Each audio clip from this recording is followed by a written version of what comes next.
કારણ કે હું તમારા માટે થોડો અજાણ્યો છું, તમે મારા માટે થોડા અજાણ્યો છો, પણ જબ आंख से आंख मिली तो दिल खो बैठे, वो हमारे हम उनके हो बैठे यार।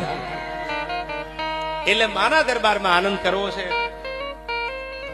મજા કરવી છે, ત્યારે વંદના કરી ભગવતીને, ભગવતી જોગણી માને અને સદારામ બાપુને તમારા આશીર્વાદ અમારા ઉપર કાયમ વરસતા રહે એવી કૃપા વરહાવે એવી પ્રાર્થના કરી અને કાર્યક્રમના દોરને આગળ વધારવો છે।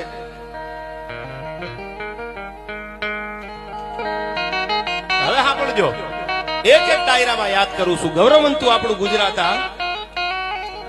અને બધા સ્ટેટ તમે ભારતના જોઈ લો, પણ ગુજરાતની વિશેષતા તમે જો।